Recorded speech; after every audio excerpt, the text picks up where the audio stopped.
जी दीपिका, बिल्कुल सही कहा आपने। जो 18वीं लोकसभा का गठन हो चुका है, सुबह 11 बजे संसद में राष्ट्रपति का पहला अभिभाषण होने वाला है। लेकिन इससे पहले मैं दर्शकों को एक अपडेट दे दूं कि स्पीकर के चुनाव के बाद आज डिप्टी स्पीकर के नाम का ऐलान हो सकता है। इस बात पर मोहर लग सकती है कि सत्ता पक्ष यह पद अपने ही पास रखेगा या फिर विपक्ष की चाहत पूरी होगी। हालांकि मुझे लगता है कि सरकार को बड़ा दिल दिखाना चाहिए और विपक्ष को ये पद देना चाहिए। अभी तक की जो तस्वीर है वो ये है कि जो के सुरेश हैं वो विपक्ष की तरफ से डिप्टी स्पीकर के उम्मीदवार होंगे जी। और कल ये के सुरेश एनडीए के ओम बिरला से ध्वनि मत से हार गए थे। और अगर आज होने वाले राष्ट्रपति जो द्रौपदी मुर्मू के अभिभाषण की बात करें तो मोदी सरकार अभिभाषण के जरिए 5 साल का जो विजन है वो संसद में पेश करेगी। सरकार अपनी नीतियों कार्यक्रमों का रोड मैप जनता के सामने पेश करने की कोशिश करेगी। ऐसे में जो आज राष्ट्रपति के अभिभाषण के माध्यम से लगातार जो तीसरी बार सत्ता में आई है बीजेपी और मोदी सरकार अपने अगले 5 साल की नीतियों का खुलासा कर सकती है। वो जनता को बताने की कोशिश करेगी कि इन 5 सालों में देश के प्रधानमंत्री और देश की सरकार जनता के लिए क्या क्या करने वाली है। अगले 5 साल में सरकार के क्या क्या बड़े एजेंडे रहेंगे, क्या होगी एनडीए की टॉप प्रायोरिटी, आज देश को इस बात का पता चलेगा। राष्ट्रपति के अभिभाषण के बाद सरकार संसद के दोनों सदनों में धन्यवाद प्रस्ताव पेश करेगी, जिस पर लोकसभा और राज्यसभा में चर्चा होगी। इसके अलावा प्रधानमंत्री नरेंद्र मोदी 2 या 3 जुलाई को धन्यवाद प्रस्ताव पर चर्चा कर सकते हैं। तो ये आज जो सरकार जो अभिभाषण है उसमें ये इन सब बातों का खुलासा हो सकता है। दीपिका जी सर, सवाल ये भी है कि अगर पिछले 2 बार की जगह देखें तो इस संसद की जो तस्वीर है वो बदली हुई नजर आई है। पहली बार विपक्ष को सेनापति मिला है, राहुल गांधी नेता प्रतिपक्ष है।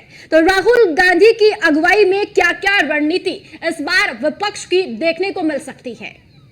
निश्चित तौर पर प्रभा, राहुल गांधी बहुत उत्साहित है, पूरा विपक्ष उत्साहित है। इसके अलावा अखिलेश यादव जो कि उत्तर प्रदेश से विधानसभा की राजनीति छोड़कर, प्रदेश की राजनीति छोड़कर अब वो राष्ट्रीय राजनीति में रुचि ले रहे हैं। तो हर कोई उत्साहित है अपनी जो राजनीतिक परिपक्वता है उसको दिखाने के लिए।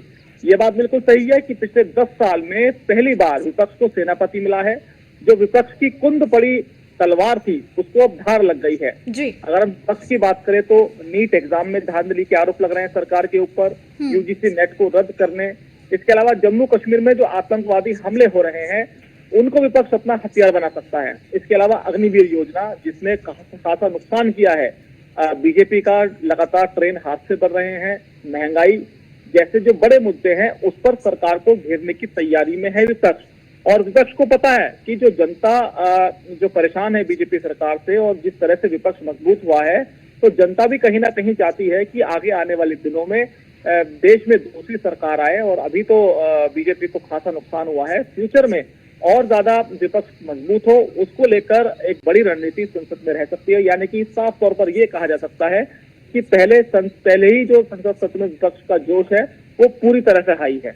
बिल्कुल सर, इस बार अगर बात की जाए तो एक नई कंट्रोवर्सी भी खड़ी हो गई है सिंगोल को लेकर। जिस तरह से समाजवादी पार्टी के सांसद आर.के. चौधरी का बयान सामने आया जिसमें उन्होंने सिंगोल हटाओ और संविधान की कॉपी लगाओ की बात कही है, बयान दिया है। इसे किस तरह से देख रहे हैं आप?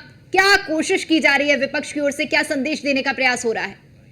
देखिए, वैसे तो मुझे व्यक्तिगत तौर पर लगता है कि समाजवादी पार्टी और कांग्रेस को खासतौर पर जो भी secular so called secular party कही जाती है उनके ऊपर आरोप लगता है कि वो हिंदुओं को कम प्राथमिकता देते हैं। इसके अलावा जो मुस्लिम वोट बैंक है, अल्पसंख्यक वोट बैंक है, उसको लुभाने की वो राजनीति करते हैं।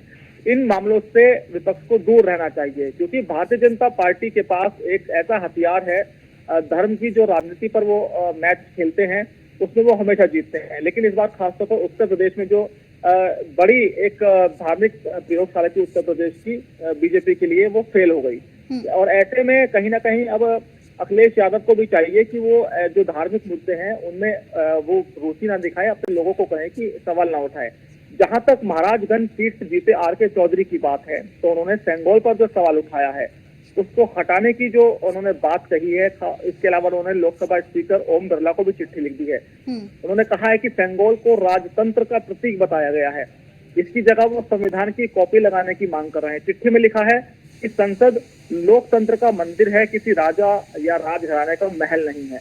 दरअसल ये मामला नैरेटिव सेट करने का है। इस चुनाव में जिस तरह अखिलेश का पीडीए फॉर्मूला हिट हुआ, वो उपचुनाव में 2027 जो उपचुनाव है, इसके अलावा 2027 में इसे ब्लॉकबस्टर बनाने में जुटे हुए हैं। नजर दलित वोट बैंक पर है।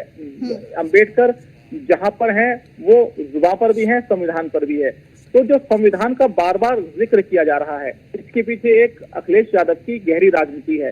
वो दलित वोट बैंक पर चोट करना चाहते हैं। और देखिए, जो सेंगोल को ये लोग राजशाही का प्रतीक बता रहे हैं, तो कहीं ना कहीं जो देश का जो गरीब वोट बैंक है, ये वो वोट बैंक है जो घरों से निकलता है वोट करने के लिए, और जो अमीर लोग हैं या जो मध्यम वर्ग हैं वो घरों से कम निकलते हैं। तो कहीं ना कहीं समाजवादी पार्टी ये संदेश देना चाहती है कि जो मोदी सरकार है वो लगातार जो राजतंत्र का प्रतीक है सेंगोल, उसको प्राथमिकता देती है, जबकि हम लोग संविधान को प्राथमिकता देते हैं।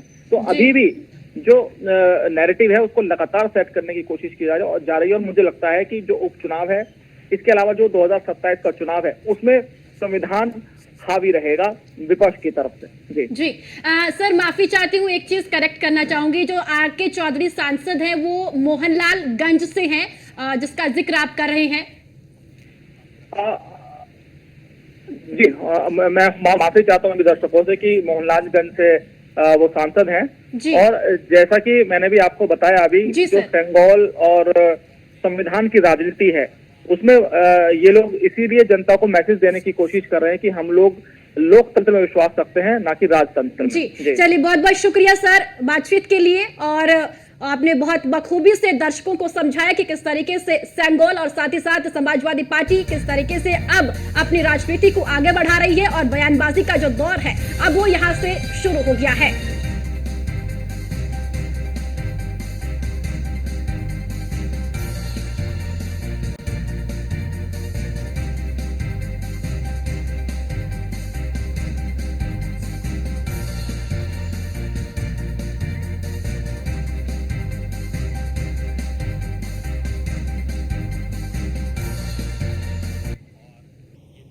और इसी के साथ इस बुलेटिन में इतना ही। मुझे और मेरी सहयोगी दीपिका ओझा को दीजिए इजाजत। नमस्कार।